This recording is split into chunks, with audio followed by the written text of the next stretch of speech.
My name is Ryan Stewart. I'm a professional dog walker in New York City, and I also do dog training, and I also do therapy dogs. You know, therapy dogs is when you take dogs in to see older people or younger people or sick people, and they pet the dogs to make them feel like calmer. But mostly I've made a reputation for myself as a dog walker in New York City. Could you please introduce your job, dog walker? Dog walking is it became popular first in the large American cities first. I think New York City first, and then now very popular in Los Angeles and many other large American cities, and maybe slowly spreading across the world a little bit. But in most places, people still walk their own dogs. But in a city that's very crowded and people work very long hours, like in New York, they have a dog, and say if they're away from their house at their job maybe 10 or 12 hours or 14, then they need to hire someone to come in the middle and take their dog out, you know, to go to relieve itself. So I think dog walking became very popular maybe about 10 or 15 years ago. Now everyone knows what it is, but maybe 20 years ago when I was first walking dogs, I would have a large group of dogs around me and people would like, oh, stare, oh, take pictures, you know, like very interesting, you know. But now it's pretty common in New York City. Could you share the reason behind choosing to work as a dog walker? The reason I chose to be a dog walker was I did dancing and acting, performing arts when I first came to New York City, because this is a very good city for that. So, and when I was very young, I was very, very passionate about dancing and acting, mostly dancing. And then instead of going to university, I went to Memorial Sloan Kettering, which is a cancer center. So, because I had cancer as very young, a teenager. So, and when I finished treatment there, like 2 years, my focus was a little weaker, you know. Before, my focus was career. And then after hospital, then I'm like this. Oh, interesting, you know, life, everything. So happy to be alive, you know. So then weaker focus, so then a little bit of dance jobs, a little bit maybe wait tables or work in restaurants, you know. So some of my friends told me, okay, so you work in restaurants, why don't you work with dogs? You're very good with dogs. So that's sort of how I started working with dogs, because I generally tend to be what's known as an introvert, you know, extrovert, introvert. So an introverted person, which means I can talk to people very well, but I prefer to be alone.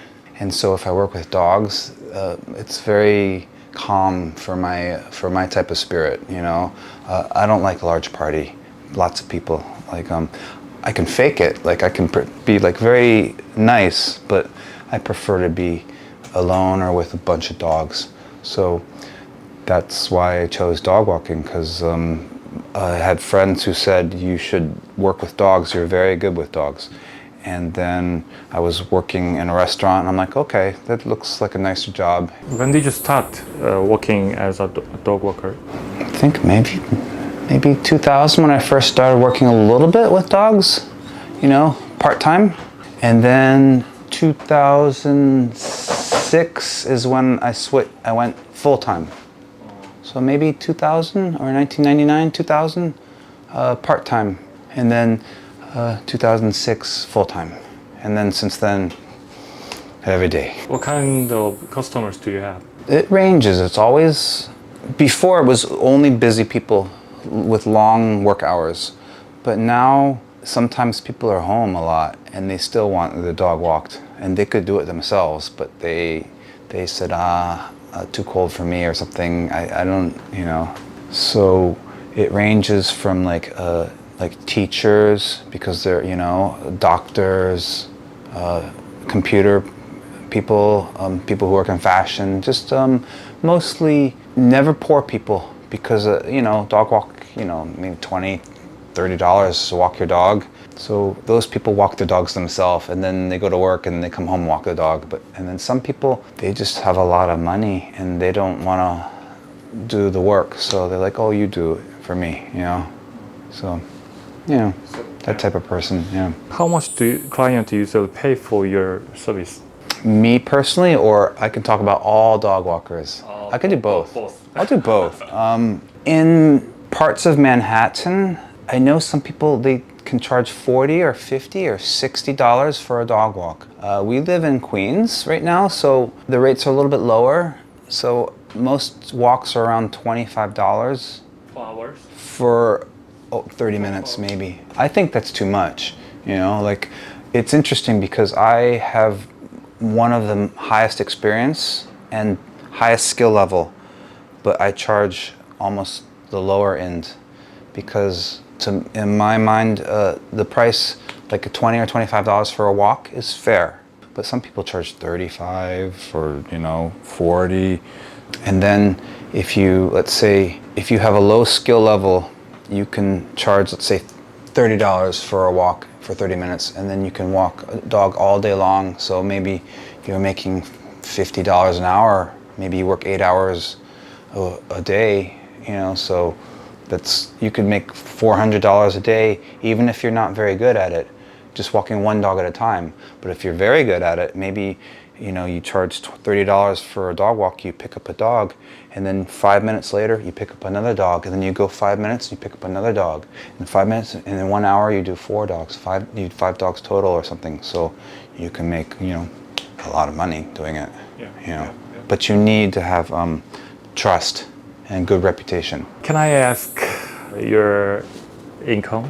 My income, I don't like talking about my income, but it varies. It's always above $100,000 a year, always. But you know, sometimes it's been much more, and sometimes it's around closer. It depends on how much I feel like working, you know. Usually dog walkers, how much they get? Average dog walker, most, like if you just start, like if you're a beginner, maybe you would only make 30 or 40,000 a year.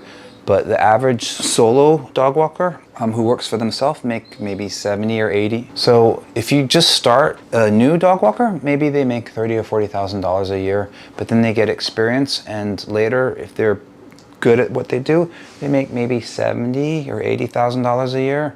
But then if you're very good dog walker, like higher level, 100, 140, you know, it's pretty easy to do, yeah. How has the pandemic impacted the industry? The pandemic affected the industry in many ways. I'd say the pandemic affected the pet industry in many ways, but there's 3 ways that I'm going to talk about. One is people now, many work from home. So before, when I go walk a dog, I have the keys, apartment's empty, I get the dog, and I go. Now, maybe 30, 40%, I get the dog, the owner's there, hi, and then I have to talk to them, which I don't want to do, you know, because I didn't want to talk to people. I wanted to be with dogs, but they're there, and so that's one way. The owner's now home more. Another way it affected the industry as more people bought dogs because they were stuck at home and they were lonely or bored, and so then they buy dogs. That's how I got that dog, because a family buys that dog, and then after a year they have to go back to work, and then they have a dog. Like this type of dog needs a lot of training and a lot of work, a lot of exercise. So he destroyed the house, so they're like, we can't keep him. So we call some dogs COVID returns. You know, they give him back. You know, adopted in 2021, give him back in 2022. You know, don't want anymore.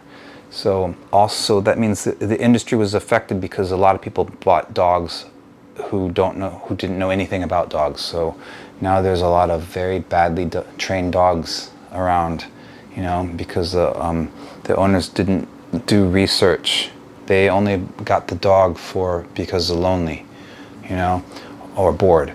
And then I'd say the last way the pandemic affected the pet industry is now many people have less mental and emotional stability, a little bit like different now. Emotional and mental health is weaker now overall. So emotional and mental health for dogs now, weaker, because the dog follows the energy of the owner.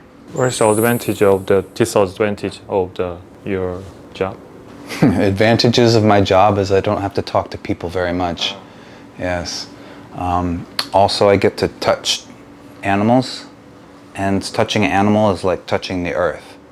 So you know how it's supposed to be healthy if you put your bare feet on the ground. It's supposed to be very healthy if you hug a tree, right? Same thing. If you touch an animal, you're still touching nature. And we always have a concrete or shoes on, and then the sun is not touching our face because we're inside with computer, so we become further away from the earth. So the advantage of dogs is part of the earth touch, and makes you a little closer. So the disadvantages of my job are it's hard work and large responsibility because you can't lose a dog because you drop a leash, it goes in the car, kills it. No, you can't do so.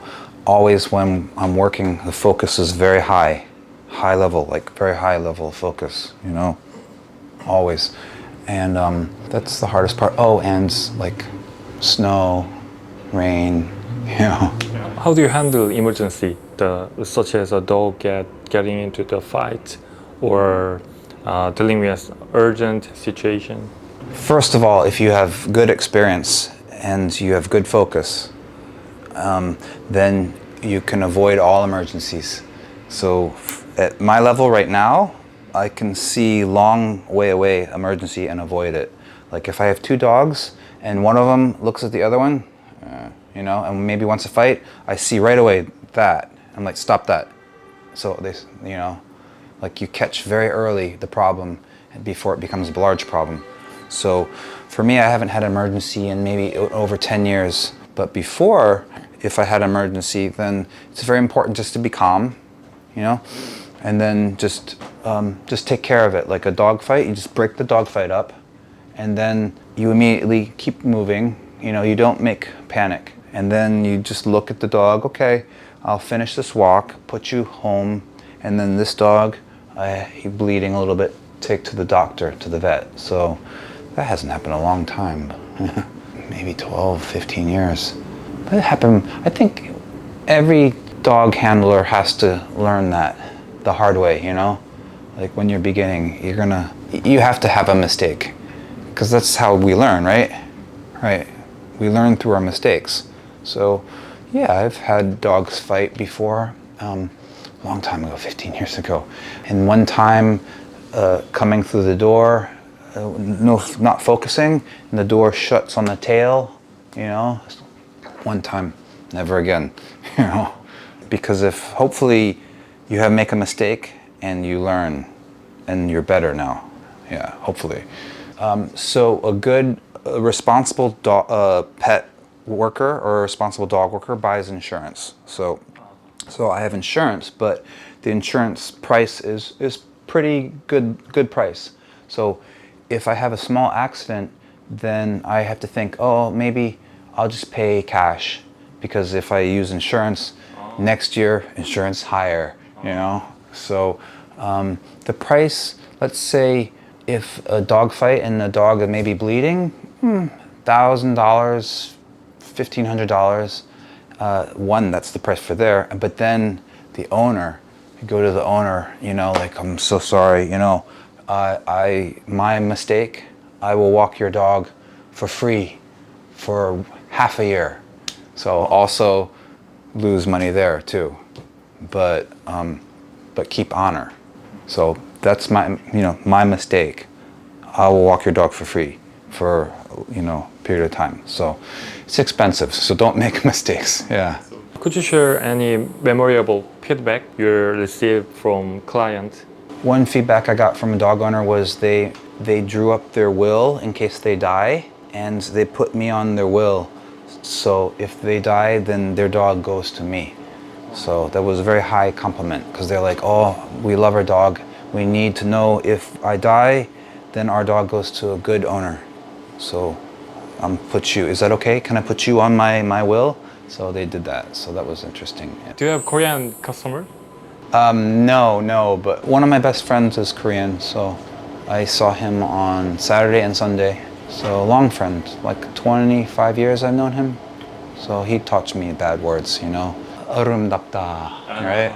주하다, you know, things like that, you know. I think, yeah, this is a very interesting job. It's not a job maybe that you make your parents proud.